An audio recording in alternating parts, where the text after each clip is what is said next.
You said that you went from doing absolutely nothing all throughout primary and secondary. Yeah. Like, what do you mean you were doing nothing? Like, Oh my God. I used to write fake notes from my grandma, and I had this fake signature that I would create, and I would forge these notes in my lunch break just before my PE lesson. And I'd give them to the teacher, and I'd like be acting very like ill and like frail and weak. I used to do this every single week. Is it a girl thing to do? Because like I experienced a lot in secondary school. Like there would only be a pocket of girls that were really into PE. Yeah. And then like you would get the same faces that would just never like. There were a couple girls that I remember in my secondary school. Sorry, that I barely saw them participate in PE, and if we saw them participate in PE, it was like, wow. Yeah. Like, what is it like? Because I was having a discussion the other day, and what we seem to realize is that once girls sort of leave secondary school and they hit sixth form college, then that's when they realize that, yo, like, what am I doing with my life? Like, I need to like get to the gym and like start working out. Like, was that the same thing with you? You know what? I went to an all-girls private school for the majority of my upbringing. It wasn't until year 9, which was when I was just about to start my GCSEs, that I went to a mixed state school. So because I'd had this upbringing in an all-girls private school, like you just said, there was a handful of girls that loved PE, they loved sports, everything. My school was very much based around like horse riding. So it was the same girls that were focused around horse riding and had horses and did riding lessons and stuff like that.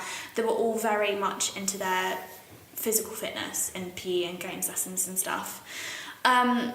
And because I never rode, I never had a horse, I was never into horses whatsoever. Like, I love horses, don't get me wrong, but I was never one of the girls that had riding lessons.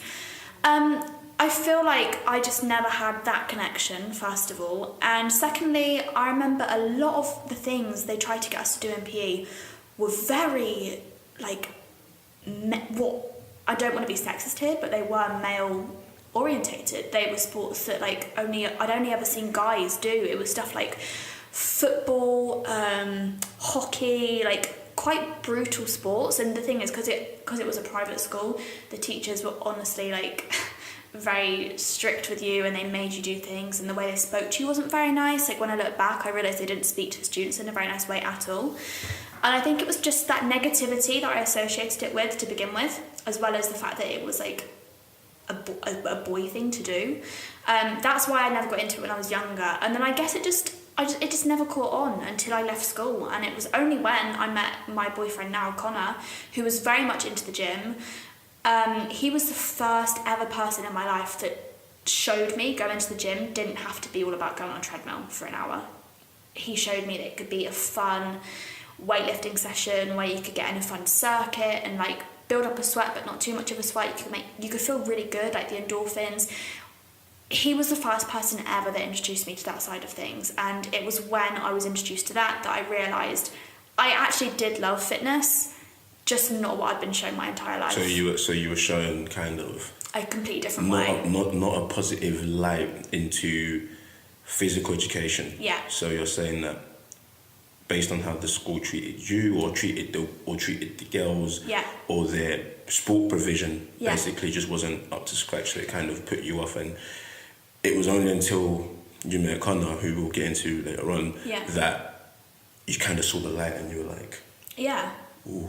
Yeah, definitely. And because we had to do, when I was younger at school, we had to do a lot of matches against other schools. So if you weren't one of the main girls that liked to participate in PE, you kind of didn't have any attention whatsoever. So it just didn't attract me in any way, shape or form, because the teachers only praised you if you were good at sports. The PE teachers would only praise you if you were good at sports. I know the feeling. Yeah, I know the feeling. I mean, I was good at football, but that was it. Yeah. That was it. So it was like to just push aside. If you didn't have any interest in PE, if you weren't as good as the other girls, you would just literally be pushed aside. You never had any attention from the teacher. Like, it wasn't nice. And I think that is where I learned a negative relationship with PE. That and my parents were never physically fit. My whole family is not people that are big into sports. So I think those two things combined set me up to have a childhood and an early adulthood just not interested in fitness. I think, I mean, parenting, debatable, because, I mean, I can only speak for myself. I mean, my parents and family, I mean, my little sister's really getting into it because of me. My sister, Oh, good. my other sister tries to get into it because of me, but she just all talk. Yeah. Like just buying a protein shake and not doing anything with it, and I'm like, Yeah. why are you buying it? But I mean, my parents weren't really into sport, but I mean, then again, on the secondary school side of it, it was like like the polar opposite of you.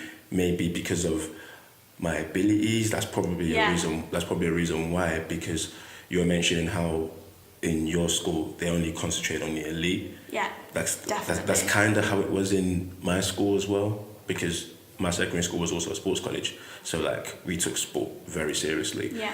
And in PE we was only from year 9 onwards was split into sets. So like you see how in maths you got like set 1, 2, 3, English set 1, 2, 3, etc. So in PE we had sets as well, and it was all the people that were studying PE, GCSE and BTEC in like set 1, and then like all the spares were just like thrown under the bus, and they'll do Yeah. the same thing over and over again. Yeah. Because in fact, my good friend Abiola is exactly like you. Even though he's good at sport, but because he wasn't in the elite group, he was kind of just thrown under the bus, Yeah. misused. I mean, they still liked him because he was good at basketball, but I mean, Yeah. when it came to like PE, him and the group were just thrown completely under the bus, which is a shame. I think But- it's sad, you know. I don't think they realise how much it can really affect. That I know for a fact that affected me for a long time, like a long time. 100%. I think. I mean, I hope that now, because fitness as a whole, the profile of fitness as a whole is growing. Yeah. Because we're even getting, like, it's weird. Like I was looking at my Instagram and I was getting like followers from my current school now that are like still in uniform, and it's like That's wow, great, like yeah. like the profile is increasing. Good. So I hope that in the future, schools, PE teachers pick up on that Yeah. and just take a look at their provision. Yeah. Because I believe that, okay, yeah, it's nice that you got kids with ability. It's nice that you're even conducting PE in the first place, because I remember they were pushing this whole like, it's the law, like the government says you need to like do our this, da, da, da, da. But I hope that, you know, in years to come that they look at what's going on and they really understand that PE teachers have a role in, you know, potentially shaping the lives I agree. of these young people.